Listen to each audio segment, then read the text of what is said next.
आपको मुबारकबाद भी देना है, कंग्रेचुलेशंस। Thank you ma'am. शादी हुई है आपकी पिछले हफ्ते यार। ये सीक्रेसी की बात बताइए, किसी को पता ही नहीं था कि आपने सीक्रेटली शादी की और उसके बाद धूमधाम से रिसेप्शन किया। ये सीक्रेसी की बात बताइए, क्यों और कैसे?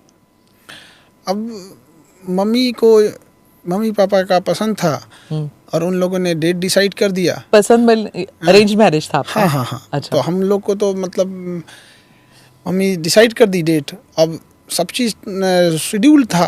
तब तक इधर से हमारी बदनसीबी की पाकिस्तान जैसा पड़ोसी मिला हुआ है। किसी को क्या पता, कोई भी चीज़ें काफ़ी पहले से शेड्यूल रहती है। इधर ये किया, यहाँ पे तो हमारा था कि भाई सबसे पहले राष्ट्र होना चाहिए, this is not right time.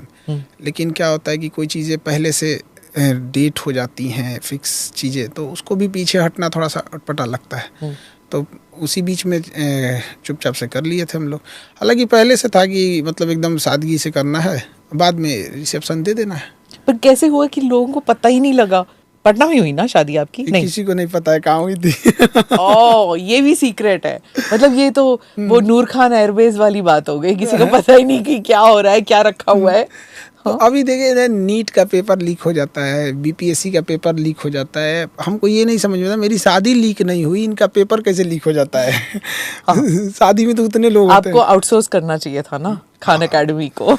तो उन लोग को पता नहीं क्यों ऐसे हो जाता है। उन लोग हमारा तो कहीं से नहीं हो, इवन कि ड्रोन ना हो। मतलब एक चीज़ का डर था कि कहीं ड्रोन से ना रिकॉर्ड हो जाए, तो ऊपर से भी कवर करा दिया गया था जहाँ पे आपका निकाह हो रहा था। हाँ। क्या लगाया आपने? टेंट लगाया? हाँ, वो सारा चीज़ें वो पैक कर दिया गया, कंप्लीट पैक टेंट। तो लोगों ने क्या सोचा फिर कि क्या मतलब बारात निकली होगी, कुछ तो निकला होगा? कैसे आप गाड़ी में गए, कैसे गए आप? तो नॉर्मल जैसे सब गए, गाड़ी से ही गए थे वहाँ पे। बट किसी को पता नहीं लगा था कि क्या है क्या नहीं। हाँ। इवन जिसका जगह था ना, जिसकी प्रीमिसेस हम लोग यूज़ कर रहे थे, उन्हें भी नहीं पता था। निकाह के बाद पता चला कि यहाँ खान सर का निकाह हुआ है। ओह। पर फिर जब आपने तय किया कि ऐसे सीक्रेसी में शादी करनी है, तो आपकी जो अब वाइफ बनी है वो अग्री कर रही थी? क्योंकि जिंदगी में एक बार शादी होती है, धूमधाम से सब करना चाहते हैं। हाँ, ये इस मामले में तो हम मतलब ठीक है, लकी मानते हैं। क्योंकि जो चीज़ बोले उसमें वो एग्री हो गए कि नहीं ठीक है, प्राइवेसी के हिसाब से, सिक्रेसी के हिसाब से करना चाहिए। और उनका भी कहना था कि नहीं, अभी चूँकि युद्ध का समय चल रहा है, देश में हुआ है, और इस समय सबसे ज़्यादा ज़रूरत देश पे फोकस्ड होनी चाहिए इंसान की। तो ये चीज़ें उचित नहीं है। तो हम लोग तो इसी था। फिर हम लोग को लगा कि युद्ध अब हो जाए, कब हो जाए, इसलिए हम लोग ने रिसेप्शन को छोड़ ही दिए थे लोग कि भाई रिसेप्शन जब होगा देखा जाए, युद्ध बाद होगा रिसेप्शन। बट इधर देखे कि युद्ध का प्लान ही नहीं है इन लोगों का। तो बच्चों को नहीं बताया आपने? किसी को नहीं पता था? किसी को नहीं पता था। आपने छुट्टी कितने दिन की ली? छुट्टी नहीं ली। फिर तो रिसेप्शन, जिस दिन रिसेप्शन था उस दिन भी क्लास था, शाम में रिसेप्शन था, सुबह क्लास था।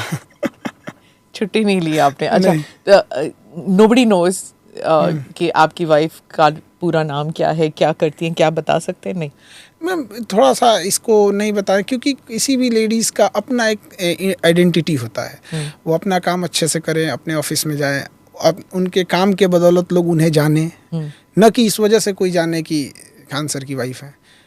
तो ये एक पर्सन, किसी का भी अपनी मेहनत से कमाई हुई कोई चीज़ें होती है, मेहनत से पहुंचा हुआ मुकाम होता है, तो उसमें किसी को भी अच्छा लगता है। किसी दूसरे का नाम जब जोड़ दिया जाता है तो अच्छा नहीं लगता है। कल को फिर कोई कहेगा कि आप यहाँ पहुँची इसलिए कि आप इनकी वाइफ हैं। तो हमें लगता है कि इंडिविजुअलिटी अच्छी रहनी चाहिए किसी की भी। पर शादी का मतलब ये नहीं होता कि दो इंडिविजुअल्स एक साथ हो जाते हैं तो फिर ज़िंदगी एक साथ बितानी है, तो दोनों के जो प्लस एंड माइनस आ जाते हैं ना एक दूसरे के? नहीं, हाँ, वो तो होते हैं, तो पर्सनल लाइफ में होते रहते हैं सब में एकदम। हम अपने टीचिंग में हम हैं, वो अपने काम में हैं, हम उनमें इंटरफेयर नहीं करते। हमने जहाँ हम दोनों की ज़रूरत रहती है एक दूसरे के साथ रहते हैं। हाँ। और रिसेप्शन हुआ, सब आए, वीआईपीज वगैरह सब आए, और फिर वो भी बवाल मचा कि घूंघट ओढ़ा था आपकी वाइफ ने, और फिर किसी ने घूंघट को हल्का सा ऊपर किया तो फिर सबने कहा कि देखो देखो देखो, खान सर जो है विमेन इमेंसिपेशन की बात करते हैं, विमेन राइट की बात करते हैं, और घूंघट ओढ़ा हुआ है। तो मैम, ये हम घूंघट को लेके जब रिसेप्शन हो रहा था तो हमने बोला था उनसे कि देखिए आप, ये वाइफ का ही मेरे डिसीजन था कि हमको घूंघट में, क्योंकि उनका कहना था कि बचपन का शौक़ है मेरा कि हर लड़की का सपना होता है कि वो दुल्हन बने तो घूंघट, उतने भीड़ में घूंघट, दुल्हन की अलग पहचान क्या होती है, क्योंकि रिसेप्शन में तो सब सज धज के आए होते हैं, तो दुल्हन की पहचान क्या, हम कहेंगे लोग फिर हमको बोलेंगे। तो कहें कि नहीं नहीं मेरे बचपन का शौक है हमारा ये घूंघट। तो हम समझाएं उनको, अब कोई कितना ही समझाएंगे, लेकिन वो जिद पे अड़ी थी कि नहीं हमको ऐसे ही रहना है। तो हम कहे ठीक है भाई चलिए, तो लेकिन हम बोले थे।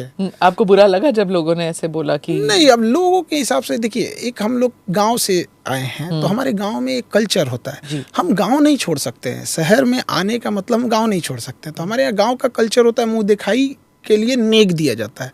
तो जो औरतें होती हैं या जो छोटे होते हैं उम्र में, वो मुंह दिखाई नेक देते हैं। लेकिन जो भसुर होते हैं, जो बड़े होते हैं एज में, आज भी ना मेरी मम्मी भी मतलब जो भसुर में आते हैं तो वहाँ पे भी थोड़ा सा ऐसे कतरा के निकल जाते हैं लोग। तो थोड़ा सा वो गाँव वाला चीज़ रहता है कि भाई उसमें तो सीनियर भी आएंगे एज में, और कुछ जैसे गवर्नर सर तो एकदम मतलब पिताजी के एज के आएंगे वहाँ पे। तो वहाँ पे एक ठो गाँव वाला भी कल्चर रहता है। और हमारी भारत की संस्कृति थी, इसमें ना कोई किसी रिलीजियस संस्कृति से तो थी नहीं यहाँ, ये तो एक इंडिया की कल्चर थी। हालांकि हम समझाए थे, लेकिन होता है क्या कि हम थोप नहीं सकते ना अपनी चीज़ों को, नहीं आप ऐसे मत कीजिए। उनका शौक था घूंघट करने का, तो और वो करियर वाली हैं, मतलब वो काम पे जाती हैं। ये नहीं तो काम पे क्या, हम घूंघट लगा के थोड़ी जाते हैं। रसोई कौन संभालता है, आप कि दोनों साथ में? हमें खाना बनाने नहीं आता है, मम्मी और वो। अच्छा, हाँ साथ में रहती है ना आपकी माँ। अच्छा, दैट्स नाइस। और पर आपका जो रिसेप्शन था, सब वीआईपीज आए हुए थे, सब साथ में खड़े थे, और अलग अलग पार्टियों से भी लोग आए थे, पॉलिटिकल पार्टीज जो थे वो तेजस्वी भी थे और बाकी लोग भी थे, तो सेलिब्रिटी हो गए आप। तो हम तो एक शिक्षक हैं, अब हमको मतलब इंसान को थोड़ी समझ में आता है कि हम तो शुरू से ही एक पढ़ाने का काम किए, और जो भी रहा कोई टॉपिक है, कोई इशू है, तो उस पर बताते रहते हैं यहाँ पे। हाँ, रिश्ते सबसे रहते हैं और सबको कोशिश किए बुलाने के लिए। अब एक हफ्ता पहले ही हमने सबको लगभग प्राइवेसी मेंटेन करने के लिए लास्ट के एक हफ्ते हमने बुलाया था। तो आई थिंक कि कुछ लोग छूट भी गए होंगे, अक्सर हो जाता है, कई बार घर के बगल का आदमी छूट जाता है। नाराज हो गए तो कुछ लोग की नाराजगी आई, तो और कुछ लोग, होता है ये ह्यूमन एरर हो जाता है। इतने भीड़ में 10,000 लोगों को जब आप बुलाएंगे तो कोई ना कोई तो हो जाता है। Do subscribe to the ANI Clips channel to get shorter versions of this podcast. Click here to watch the full episode.